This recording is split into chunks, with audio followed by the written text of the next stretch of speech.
Hi friends, स्वागत है आप सभी का। एक नया वीडियो है और इस पूरे वीडियो में आज हम लोग बात करेंगे एक नई भर्ती डिफेंस के फील्ड में निकल करके आई है और ये भर्ती आईटीबीपी में निकल करके आई है। और आईटीबीपी आप सभी को पता है कि भारत सरकार की एक सिक्योरिटी से रिलेटेड ये संस्था है जिसका बेसिक जो काम होता है वो तिब्बत क्षेत्र में अपने बॉर्डर को सिक्योर करना, सुरक्षा प्रदान करना। और आईटीबीपी का फुल फॉर्म आप सभी को पता है, Indo Tibet border police force. तो नाम से ही काम का आपका पता लग जाता है और यहाँ पर परमानेंट जॉब निकल करके आई है, गवर्नमेंट जॉब पूरी तरीके से। कोई इसमें अग्निवीर बनने का कोई ये वो नहीं है, झमेला नहीं है। इसमें आप जो भी भर्ती करेंगे वो पूरी परमानेंट होगी। और यहाँ पर जो भर्ती निकल करके आई है कांस्टेबल और हेड कांस्टेबल की, जी हाँ, सबसे पहले सबसे बड़ी भर्ती आपको हमारे चैनल पर देखने को मिल रही है। अगर आप बगल में देख रहे होंगे तो उसका नोटिफिकेशन भी आपको दिख रहा होगा। और अगर इस नोटिफिकेशन को डाउनलोड करना है तो डिस्क्रिप्शन में लिंक है, वहां से भी आप इसको डाउनलोड कर सकते हैं। ग्रुप सी की पोस्ट है, जी हाँ, ग्रुप सी का ये पद है जिसमें मोटर मैकेनिक के पोस्ट पर हेड कांस्टेबल और कांस्टेबल की भर्ती निकल करके आई है।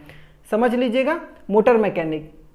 अगर आपने मोटर मैकेनिक वगैरह का कोई कोर्स वगैरह या आईटीआई वगैरह किया हुआ है तो आप वीडियो को ध्यान से देखिएगा। पूरा A to Z selection process, भर्ती प्रक्रिया से जुड़ी हुई सारी जानकारियाँ, कितना दौड़ होगा, कितना हाई जंप, कितना लॉन्ग जंप, किस किस सब्जेक्ट से कितना नंबर का प्रश्न आएगा और क्या क्या एजुकेशन चाहिए, किस किस सब्जेक्ट वाले आवेदन कर सकते हैं, A to Z पूरी जानकारी दूंगा। सबसे पहले सीट आपको 186 पद पर, बहुत बड़ी सीट है। आईटीबीपी का पता है 10 सीट के लिए भी अगर फॉर्म आता है ना तो पूरा भगदड़ हो जाता है। 10 सीट के लिए भी बहुत लोग आवेदन करते हैं और यहाँ तो आपको 186 सीट मिल रहा है जिसमें पूरी लाइफ टाइम जॉब है। उसके बाद बात करेंगे एज की, तो 18 से 25 साल। यहाँ पर देखिए 25 साल तक आपको एज दिया गया है। अभी सब जगह 23 ही चल रहा है डिफेंस के फील्ड में, लेकिन यहाँ पर 18 से 25 साल दिया गया। और वो 25 साल कब होना चाहिए? 27 नवंबर। ये भी देखिए यहाँ पर बढ़ा दिया गया, 27 नवंबर को आपका 18 साल से कम नहीं होना चाहिए और 25 साल से ज़्यादा भी नहीं होना चाहिए। हाँ, कुछ कुछ रिजर्वेशन जो कैंडिडेट है उनको एज में छूट दिया गया है। जैसे अगर SC ST की बात करेंगे तो 5 साल का छूट उनको मिला है। तो मतलब SC ST वाले इसमें 5 साल जोड़ दीजिएगा तो 30 साल तक आवेदन कर सकते हैं। OBC को 3 साल की छूट है, तो मतलब OBC वाले 28 साल तक आवेदन कर सकते हैं। ये आपको एज भी समझ में आ गया होगा। अब बात करेंगे, आपके मन में जरूर आ रहा होगा कि फॉर्म कब से चालू होगा। तो फॉर्म आपका 29 अक्टूबर, जी हाँ, 29 अक्टूबर से फॉर्म चालू हो जाएगा। 27 नवंबर तक ऑनलाइन के माध्यम से आप इस फॉर्म को भर सकते हैं। ये ऑफिशियल वेबसाइट है www.recruitment.itbppolice.nic.in। इस वेबसाइट पे जा करके आप इस फॉर्म को भरेंगे ऑनलाइन के माध्यम से। फॉर्म फी मात्र 100 रुपये लगेगा, 100 रुपये और एक्स्ट्रा कोई चार्ज नहीं, मात्र 100 रुपये में आप इस फॉर्म को भरेंगे। अब समझिएगा किस किस पोस्ट के लिए कितना कितना सीट है। तो सबसे पहले हेड कांस्टेबल के बारे में बात करेंगे। तो हेड कांस्टेबल मोटर मैकेनिक का जो आपका पोस्ट है उसमें टोटल जो सीट है वो 58 पद पे ये भर्ती निकल करके आई है। टोटल 58 सीट है जिसमें कम से कम आपका 12th पास होना तो ये जरूरी है, ठीक है। अगर आपने 12th पास आउट किया हुआ है, उसके साथ ही साथ अगर आपने मोटर मैकेनिक का कोई सर्टिफिकेट कोर्स किया हुआ है या नहीं भी किया हुआ तो कर लीजिए और इस फॉर्म को आप भर लीजिएगा तो 58 सीट में एक सीट आपकी भी कंफर्म हो जाएगी। थोड़ा सा आगे मेहनत भी करना होगा। अगर आपने 12th और मोटर मैकेनिक नहीं किया हुआ, अगर आपने ITI वगैरह किया हुआ इस ट्रेड से रिलेटेड, अगर मोटर मैकेनिक का कोई ट्रेड से रिलेटेड अगर आपने ITI वगैरह किया हुआ है और 3 साल कहीं काम वगैरह किया हुआ एक्सपीरियंस है तो भी आप इस फॉर्म को भर सकते हैं। अगर वो भी नहीं है, अगर आपने 3 साल का डिप्लोमा किया हुआ ऑटोमोबाइल सेक्टर में तो वो भी आप यहाँ पर एलिजिबल होंगे, आवेदन कर सकते हैं। ये 3 तरीके का आपको एजुकेशन होना चाहिए। उसके बाद बात करेंगे कांस्टेबल की। देखिए हेड कांस्टेबल बड़ा पोस्ट होता है तो यहाँ पर 12th मांगा गया है, इंटरमीडिएट। कांस्टेबल थोड़ा सा छोटा होता है, इसमें सीट जो है ज़्यादा है, 128 सीट है, लेकिन यहाँ पर 10th के साथ ITI होना चाहिए। अगर आपका 10th प्लस ITI दोनों है और 3 साल का एक्सपीरियंस भी रखे हुए हैं मोटर मैकेनिक का, अगर नहीं है तो आप आगे समझदार हैं क्या करना है तो आप इसको जुगाड़ लगाइए। और 10th प्लस ITI के साथ मोटर मैकेनिक का 3 साल का एक्सपीरियंस है तो 128 पोस्ट पे आप आवेदन को कर सकते हैं। एजुकेशन आपको क्लियर हो गया होगा। यहाँ तक कोई डाउट है तो आप कमेंट कीजिए, मैं पूरी सहायता करूँगा। आगे बात करेंगे सिलेक्शन प्रोसेस की। भर्ती प्रक्रिया में देखिए आपको 1 2 3 4 5 6 ये 6 स्टेप दिया गया है और अगर 6 को समझ लीजिएगा तो सबसे आसानी होगी सिलेक्शन को कंप्लीट करने में। देखिए पहला है PET, physical efficiency test. Physical efficiency test में बेसिकली आपको पता है कि इसमें दौड़ होता है, लॉन्ग जंप, हाई जंप, ये सब आपका चेक किया जाता है। तो 1.6 किलोमीटर की दौड़ 7 मिनट 30 सेकंड में आपको पूरा कर लेना है। लगभग 1.5 किलोमीटर से 100 मीटर ज़्यादा है। 1.6 किलोमीटर की दौड़ 7 मिनट 30 सेकंड में आपको पूरा कर लेना है। अगर आप इस पूरा कर लिए तो आपका ये टिक मरा गया, ओके। उसके बाद लॉन्ग जंप दिया जाएगा। लॉन्ग जंप सभी जानते हैं, जो लंबा कूदना रहता है दूरी, 11 फीट कम से कम आपको 3 बार में मिलेगा, 3 चांस मिलेगा। 11 फीट कूदना रहता है, अगर 11 फीट कूद गए ये भी आपका ओके। उसके बाद हाई जंप, जो रस्सी ऊंचाई कूदा जाता है वो वाला हाई जंप आपका 3.5 फीट, 3 बार आपको मौका मिलेगा। अगर 3 बार में पास कर गए तो ये भी आपका टिक मरा गया, ओके। अब आप इस पीईटी वाले जो फिजिकल एफिशिएंसी टेस्ट है इसको पास कर चुके हैं।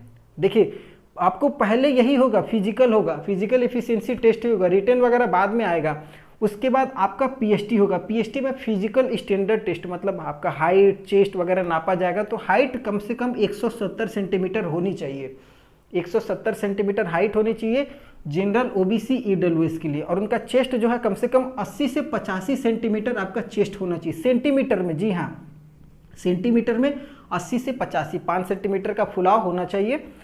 अगर SC ST की बात करेंगे तो 162.5 सेंटीमीटर उनकी हाइट होनी चाहिए और उनका चेस्ट कम से कम 76 से 81 के बीच में उनका चेस्ट होना चाहिए।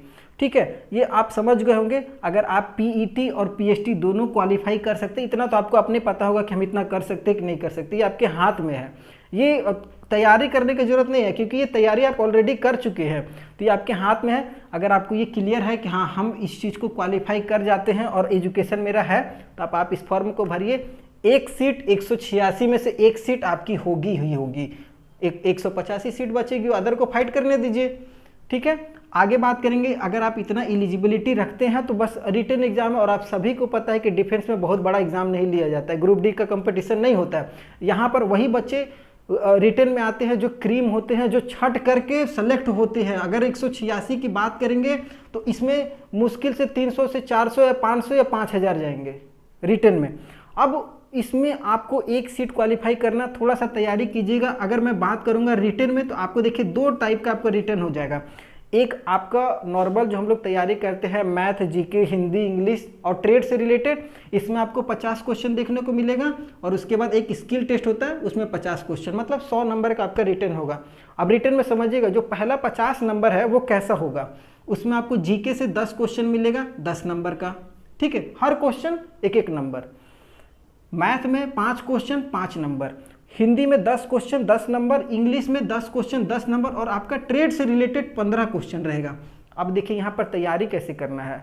आपका सबसे ज़्यादा नंबर किस में है? ट्रेड में, इस पे ज़्यादा ध्यान दीजिए। सबसे कम नंबर मैथ में। देखिए मैथ थोड़ा सा होता है, बहुत लोगों का वीक भी होता है, तो उन लोगों के लिए यहाँ पर सही है। लेकिन आप अगर देखेंगे हिंदी में, हिंदी आपके लिए बेटर होना चाहिए, तो यहाँ पर भी आपको ज़्यादा नंबर उठ सकता है। 15 और 10 25 यहाँ पर हो गया। उसके बाद हमारे हिसाब से इंग्लिश में थोड़ा सा ध्यान दीजिएगा, इसलिए कि इसमें सिलेबस कम होता है। तो 15 और 10 25 और 10 35 नंबर यहाँ पर आपका निकल गया। जीके में देखिए लिमिट नहीं होता, जीके का कोई भी अंत नहीं है, अनंत है। तो इस पर आप थोड़ा सा कम भी फोकस कीजिएगा।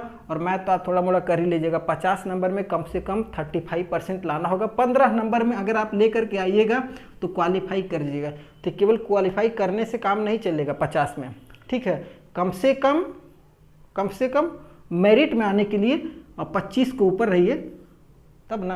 अगर दौड़ वगैरह अच्छा है, अच्छा नंबर पे दौड़ लिए है तो मेरिट में आपका इसे बन जाएगा, ठीक है। अब ये कंप्लीट अगर 50 नंबर का कर लिए तो उसके बाद स्किल टेस्ट हो जाएगा 50 नंबर का। अब स्किल टेस्ट में देखिए सबसे मेन इंपॉर्टेंट क्या है, मोटर मैकेनिक का पोस्ट है। तो मोटर मैकेनिक का पोस्ट में आपसे मोटर से रिलेटेड, ऑटोमोबाइल से रिलेटेड सवाल जरूर रहेगा। तो देखिए इसमें भी बताया गया है कि 50 नंबर किस में बांटा गया है। तो जैसे गाड़ियों का परीक्षण, जैसे गाड़ी का इंस्पेक्शन करने दिया जाएगा। एक गाड़ी आपको दे दी जाएगी, भैया इसमें इंस्पेक्शन कीजिए, क्या त्रुटि है, क्या कमी है, क्या सही है, क्या गलत है, अगर त्रुटि है तो किस टाइप की गलती है, उसको कैसे सुधार करेंगे, ये सब चीज़ें। तो गाड़ी का परीक्षण करने दिया जाएगा 15 नंबर का, वो आपका हो जाएगा। उसके बाद गाड़ी में क्या क्या खामियां हैं, क्या क्या गड़बड़ी है, वो आपको बताना होगा, 15 नंबर उसमें हो जाएगा। उसके बाद जो भी आप गड़बड़ी पकड़िएगा या वो अपने से कोई गड़बड़ी बताएंगे और उसका इलाज पूछेंगे। अब मान लीजिए रेडिएटर हीट हो रहा, तो क्यों हीट हो रहा, उसके लिए क्या किया जाए, अब आपको ये चीज़ पता होना चाहिए। अब ब्लिंकर का क्या बोलते हैं, बत्ती नहीं जल रहा, अब उसके लिए क्या किया जाए, इंजन में कोई प्रॉब्लम है, ये सब चीज़ें आपको बताना होगा। ठीक है, 15 नंबर वहाँ हो गया। उसके बाद टूल का रख रखाव, जैसे आप ऑटोमोबाइल सेक्टर में हैं तो कोई टूल वगैरह है, उसको कैसे अरेंजमेंट करते हैं, कौन सा टूल, पाना और हैमर वगैरह सब कैसे रखना, ये सब चीज़ें आपको 5 नंबर का वो हो जाएगा। तो टोटल 50 नंबर, इसमें भी कम से कम पास होने के लिए 15 नंबर चाहिए। तो आपको कम से कम इतना अगर तैयारी कर सकते हैं तो बेटर है, और आपका सिलेक्शन इसमें कंफर्म हो जाएगा। ये तो केवल पास होने के लिए, और अगर आप इसको पास कर जाते हैं तो आपका एक मेडिकल हो जाएगा। मेडिकल भी अगर आप पास कर लेते हैं तब आपका मेरिट बन जाएगा। अगर मेरिट में आपका सिलेक्शन होता है तो एक सीट आपको इसमें कंफर्म हो जाएगी। पूरा A to Z डिटेल में मैंने समझाया है। अगर कोई भी आपको समझ में नहीं आया होगा कोई भी चीज़ें तो आप हमें कमेंट कीजिए। और हाँ, ये वेबसाइट है, वेबसाइट को अभी भी नोट डाउन करके भर लीजिए, ध्यान से नोट डाउन करके रख लीजिए, क्योंकि 29 अक्टूबर से आपका ये फॉर्म चालू हो जाएगा। 10-11 दिन का समय है। और अगर कोई परेशानी हो तो कमेंट कीजिए, और वीडियो पसंद आया हो तो चैनल को सब्सक्राइब कीजिएगा। इस तरीके की और भी वीडियो हमारे चैनल पर लगातार आपको मिलेंगे। अगले वीडियो में फिर से आपके साथ मिलता हूँ, तब तक के लिए जय हिंद।